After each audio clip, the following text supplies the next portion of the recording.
કચ્છ જિલ્લામાં હાલે મતદાર યાદીમાં અંદાજે 2.14 લાખ જેટલા નામોમાં ઘટાડો થયો હોવાનું કોંગ્રેસ દ્વારા જણાવવામાં આવ્યું છે।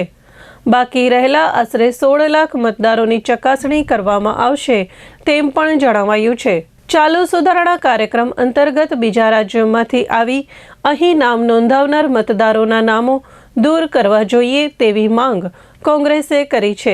પત્રકાર પરિષદમાં કોંગ્રેસના આગેવાનોએ જણાવ્યું હતું કે ખાસ કરીને જે મતદારોના નામ અન્ય રાજ્યોમાં પણ નોંધાયેલા છે તેમની સામે કાયદા મુજબ ફોજદારી ફરિયાદ કરવાની જોગવાઈ છે।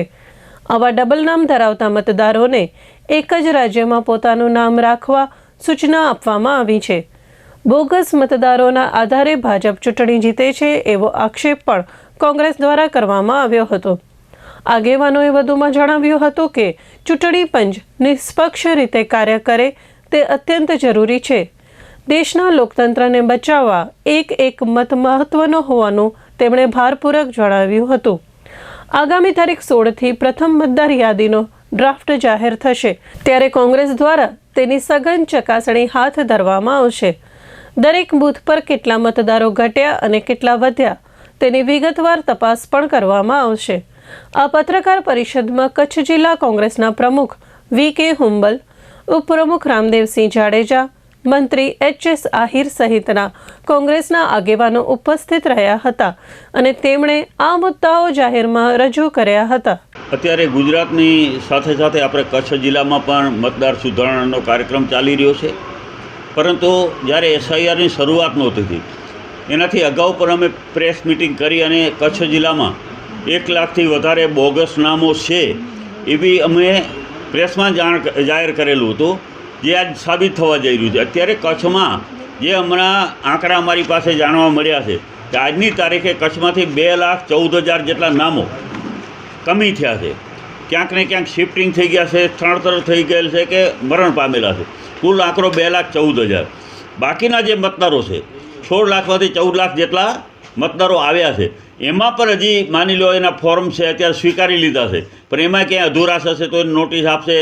એમાં કેટલા નામો છે માન્ય રાખશે નહીં રાખે એ પછીનો પ્રશ્ન છે।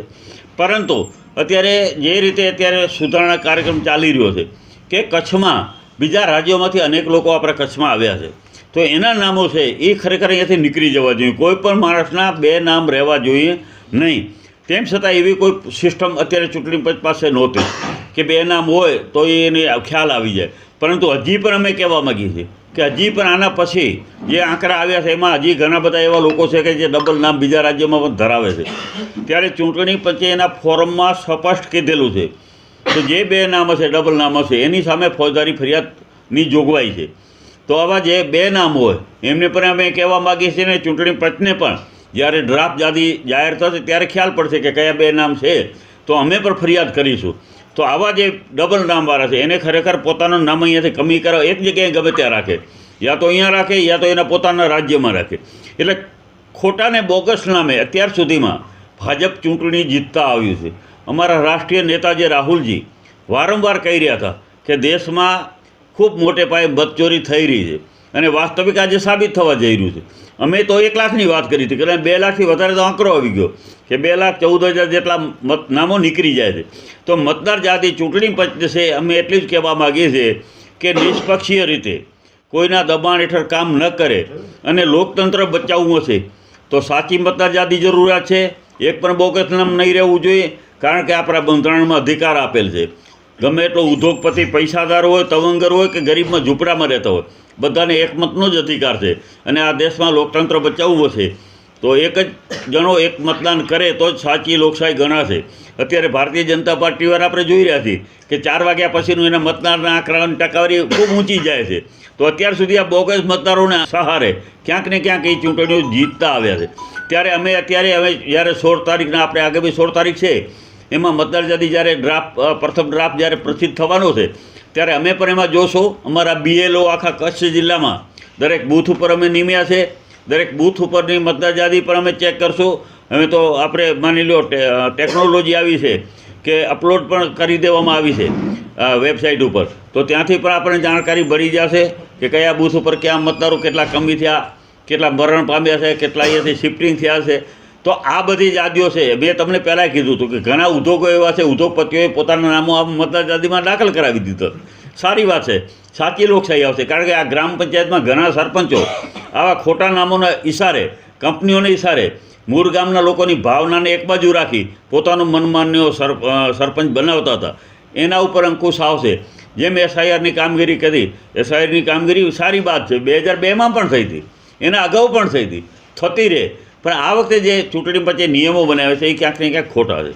એટલા માટે કચ્છ જિલ્લોમાં આપણે બધાને ખ્યાલ છે કે 2001માં ભૂકંપ આવ્યો હતો અને આપણે બધા અલગ અલગ જગ્યાએ રહેવા ગયા હતા, કોઈ મૂળ જગ્યાએ હતા નહીં. તો 2002માં એનું નામ ક્યાં હશે એ જ ખ્યાલ નથી પડતું. એવા પણ ઘણા લોકો અમારી પાસે રજૂઆત આવી છે. એક અમારા ભુજ તાલુકાનું એક ગામમાં છે, એમાં 50% ગામના નામો લોકોના નામ મળતા જ નથી. તો શું કરવાનું? તો આના માટે થઈ અને ચૂંટણી પછી સાચો મતદાર, અમારો કહેવાનો મતલબ એ છે કે ભારત દેશમાં જન્મેલો હોય, ભારતીય નાગરિકતા ધરાવતો હોય એવો એક પણ મતદાર ખરેખર રહી જવો જોઈએ નહીં. એની કોઈને કોઈ વ્યવસ્થા કરી, એમની પાસે આધાર કાર્ડ છે, એમની પાસે 1995નું ચૂંટણી કાર્ડ છે, પછી ક્યાં વાત રહી? તો આવા લોકોનો મતદારથી વંચિત રાખી શકાય નહીં.